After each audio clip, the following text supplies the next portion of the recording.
Nos anos 90 e 2000, existia uma espécie quase mística nas ruas brasileiras, a perua.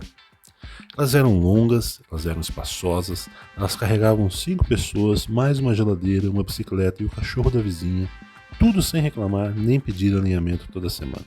Mas aí veio o SUV e dominou todo o mercado, com suas rodas grandes, poses de aferrodo e capacidade de carga de um porta-luvas. Hoje vamos relembrar essas heroínas injustiçadas, essas máquinas de carregar tralha com dignidade. Prepare-se, porque este vídeo é sobre as peruas que mereciam mais respeito do que receberam, e talvez, só talvez, mais do que a maioria dos SUVs por aí.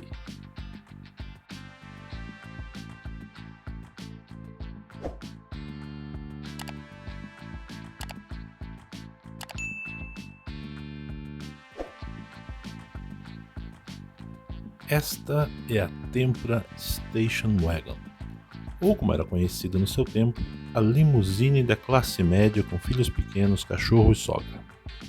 Produzida no Brasil entre 1993 e 1998, essa beleza italiana foi a solução da Fiat para um problema que só existia na cabeça deles.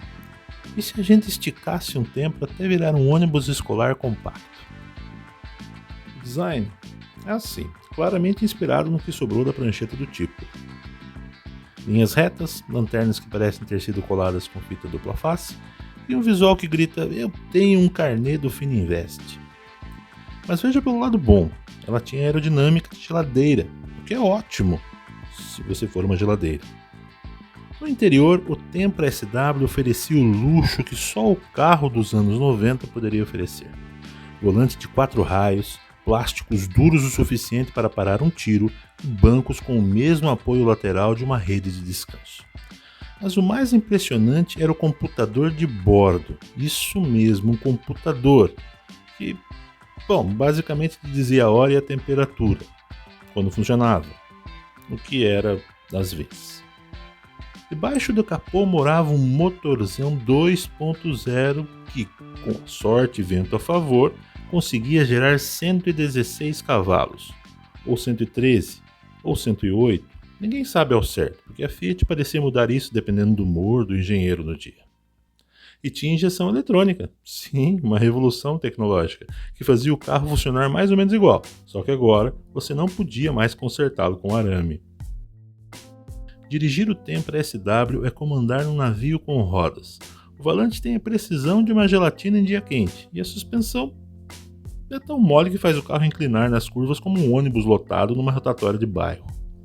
Mas, para os padrões da época, ele era confortável. Quando comparado às peruas da época, qualquer coisa era confortável. O Tempra SW era um carro cheio de personalidade, o que é uma forma educada de dizer que ele tinha defeitos, muitos, mas ainda assim ele conquistou corações e porta-malas, porque, honestamente, aquele bagageiro podia engolir uma mudança inteira e ainda sobrar espaço para a sogra. Hoje ele é peça de colecionador, ou de mecânico. Encontrar um Tempra inteiro rodando é como achar uma nota de R$1 novinha em folha, uma raridade que te faz sorrir e lembrar dos bons e velhos tempos. Tempra SW, porque nada diz família brasileira dos anos 90 como um Fiat que queria ser Alfa Romeo, mas acabou virando Kombi executiva. Antes dos SUVs dominarem o mundo como um exército de tanques compactos, existia uma época em que o máximo de sofisticação familiar tinha nome, de nobreza. Esta é a história de uma perua com nome de realeza, conforto de sofá de vó e consumo digno de um navio cargueiro. Senhoras e senhores, apresento a vocês o Ford Royale.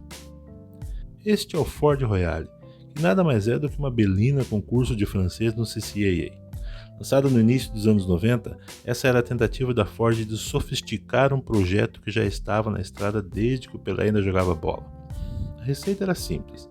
Pegue a plataforma da Quantum, que, por sinal, já era antiquado na época, estique um pouco, coloque o brasão Royale e pronto. Um carro pronto para a realeza de Itaquera. O design era, digamos, clássico, em outras palavras, quadrado. Muito quadrado. As linhas do Royale são tão retas que fariam um esquadro chorar de emoção. A frente parecia ter sido esculpida a machado e a traseira tinha o charme de um micro-ônibus escolar, mas, com aquele logotipo oval da Ford, você sabia que estava prestes a viver uma aventura mecânica. No interior, o Royale oferecia um ambiente marrom, muito marrom. Tudo era marrom. Painel, bancos, volante, até o cheiro era levemente marrom. Mas justiça seja feita, os bancos eram absurdamente confortáveis. Sentar ali é como afundar num sofá das Casas Bahia de 1987, e o volante, com seu diâmetro de tamanho de uma roda de charrete, dava aquela sensação de estar pilotando um navio. Debaixo do capô havia um motor 2.0 de 105 cavalos, que sinceramente só servia para te ensinar paciência. Com sorte, fazia de 0 a 100 em tempo suficiente para você questionar suas decisões de vida. Dirigir o Royale é como navegar em mar aberto durante uma tempestade suave. A suspensão é macia o suficiente para te fazer cochilar, mas firme o bastante para acordar a sogra no banco de trás a cada lombada. A direção é pesada em baixas velocidades, leve em altas e nunca está sincronizada com suas intenções. É como um cachorro idoso, às vezes obedece, às vezes só te ignora. O Ford Royale não era exatamente moderno, rápido ou econômico, mas era espaçoso, robusto e, acima de tudo, respeitável. Era o tipo de carro que seu tio usava para levar as crianças na escola, a esposa no mercado e o motor no mecânico. Hoje ele vive no coração dos nostálgicos e nos pátios dos que ainda acreditam no milagre da manutenção barata. Ford Royale, a monarquia das peruas brasileiras. Longa vida ao rei, se ele pegar na partida. Ela veio da França, terra dos perfumes finos, queijos fedidos e carros que fazem barulhos esquisitos ao virar o volante. Seu nome era difícil de pronunciar, mas sua missão era clara: ser uma perua que misturasse espaço, conforto e uma pitada de insanidade hidráulica. Essa é a Citroën Xara Break. Xara Break é a resposta da Citroën à pergunta que ninguém no Brasil fez. E se colocássemos o DNA de um Picasso dentro de uma perua e vendêssemos para pais de família com um leve toque de ousadia? Lançada por aqui no início dos anos 2000, a Xara Break era o típico carro francês. Linda de olhar, suave de andar e totalmente alérgica à manutenção preventiva. O design, bem, era francês, ou seja, as linhas são elegantes, mas com curvas inesperadas. Parece que foi desenhada por alguém que começou com entusiasmo e terminou depois de 2 ou 3 taças de vinho. A frente é sorridente, a traseira é discreta, e de perfil ela parece um sabonete com rodas. O que, se você parar para pensar, é exatamente o que se espera de uma Citroën. No interior, tudo é diferente. O volante tem botões onde não deveriam existir botões. O painel fala uma língua própria e o rádio parece ter sido feito por um relojoeiro suíço em crise existencial. Mas o conforto... o conforto. Os bancos são macios como brioche fresco e o isolamento acústico faz parecer que o mundo lá fora foi colocado no modo soneca. Só há um problema.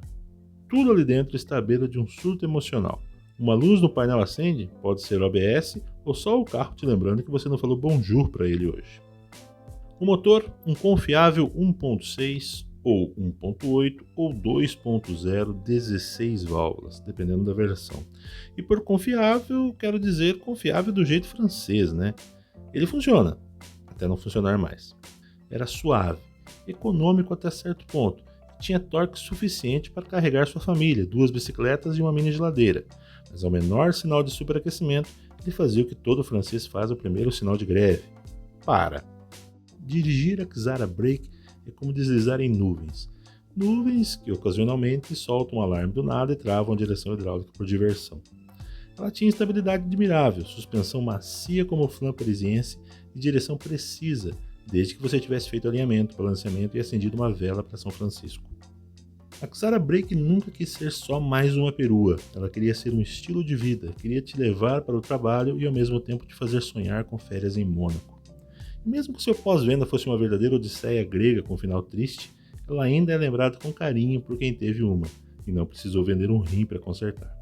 Xara Break, a prova de que a Citroën tentou dar ao brasileiro o gostinho da sofisticação francesa e cobrou por isso em prestações de dor de cabeça.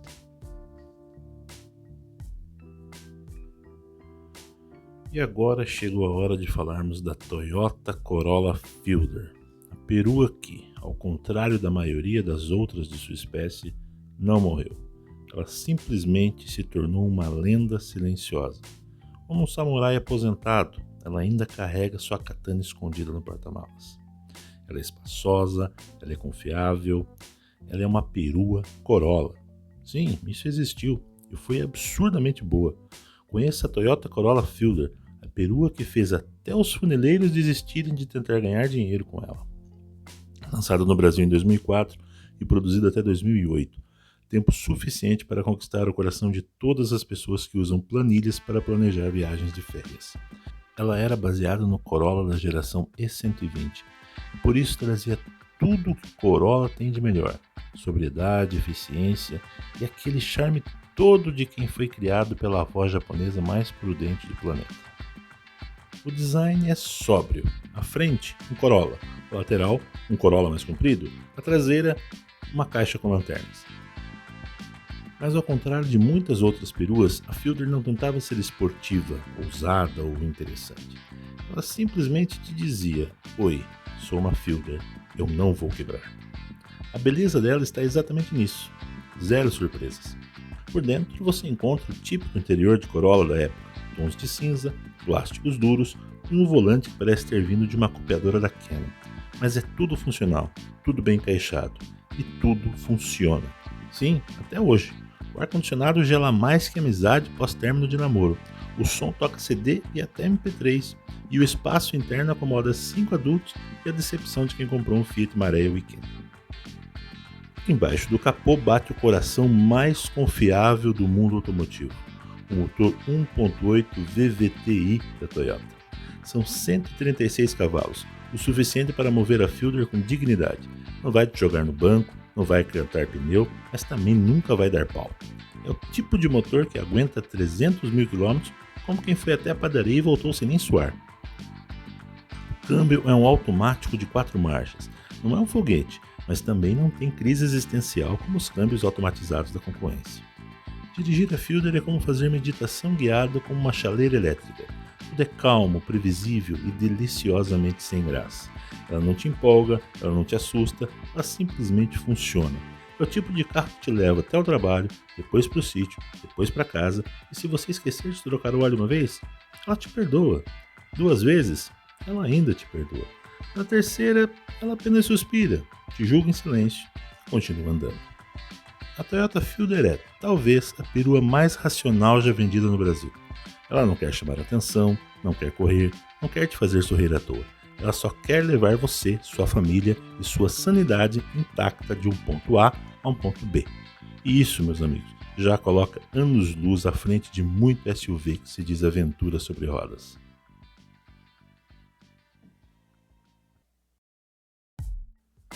Agora vamos falar de uma perua que nasceu no Velho Mundo, veio para o Brasil cheia de charme francês e prometia ser a alternativa moderna para quem queria espaço, conforto e uma pitada de liberté, égalité e suspensão independente. Ela foi elegante, ela foi prática, ela foi ignorada por 90% do mercado brasileiro, que ainda achava que perua era carro de firma. Essa é a história da Renault Megane Grand Tour, o carro que tentou ser europeu no Brasil e acabou virando peça rara em desmanche. Uma perua com nome de croissant gourmet, mas com o apelo comercial de um Peugeot usado com IPVA atrasado. Lançada em 2007, essa foi a aposta da Renault de que o brasileiro queria algo mais elegante, mais espaçoso e mais francês, o que é adorável, mas totalmente equivocado. Visualmente, ela era diferente. A frente era afiada, como se estivesse sempre julgando você. A traseira parecia o capacete de um ciclista olímpico e as lanternas tinham o formato de um bumerangue, o que é irônico, já que ninguém que consegue vender uma Grand Tour quer nem saber de vê-la voltar. Mas não dá para negar, era uma perua estilosa. Enquanto outras estavam presas nos anos 80, essa parecia ter sido projetada por alguém que, ao menos, já tinha ouvido falar do século XXI. Por dentro, o Megane Grand Tour era puro charme europeu. Painel digital, acabamento decente, bancos confortáveis e aquele cartão eletrônico que substituía a chave. Sim, aquele cartão. Porque nada diz tecnologia como um dispositivo que, quando para de funcionar, transforma seu carro em um sofá com rodas. Mas convenhamos, o espaço interno era excelente. Dava para levar a sogra, 2 malas grandes, um cachorro e ainda cabia todo o trauma de dirigir um Renault fora da garantia. Debaixo do capô você encontrava um 1.6 ou um 2.0, ambos aspirados, ambos razoáveis e ambos franceses. O 1.6 era econômico, mas sofria um pouco para ultrapassar tartarugas em subida. O 2.0, esse andava bem, até demais. Tão bem que você esquecia que estava no Renault, até o primeiro aviso de injeção aparecer no painel. Na estrada, o Megane Grand Tour é surpreendentemente competente. Silencioso, confortável, estável nas curvas, quase civilizado demais para o Brasil. É o tipo de carro que te faz pensar, por que ninguém mais tem isso? Até o dia em que você tenta vender o seu e descobre que ele vale menos que uma bicicleta elétrica usada. A Megane Grand Tour foi uma perua que oferecia muito mais do que o público brasileiro estava pronto para aceitar. Ela tinha estilo, conforto, tecnologia e um nome que parecia sobremesa chique. Mas, como todo bom francês fora do habitat natural, ela exigia cuidados, atenção e um mecânico que soubesse decifrar hieróglifos eletrônicos. É um carro até que injustiçado, esquecido e perigosamente barato no OLX.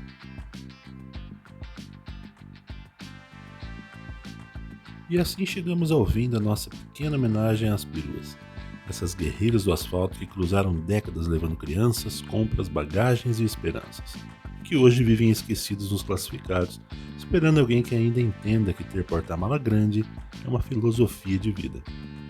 Enquanto os SUVs tentam parecer aventureiros, as peruas realmente viveram a aventura. Estrada de terra, barro, 3 crianças gritando no banco de trás e o som tocando roupa nova em loop. Então, da próxima vez que você olhar torto para uma perua antiga, lembre-se, ela já fez muito mais por essa civilização do que qualquer HRV com aerofólio fake. Se curtiu o vídeo, deixa o like, se inscreve no canal, comenta aí embaixo qual peru você teria coragem de levar para casa e para a estrada. Até a próxima e viva a traseira longa!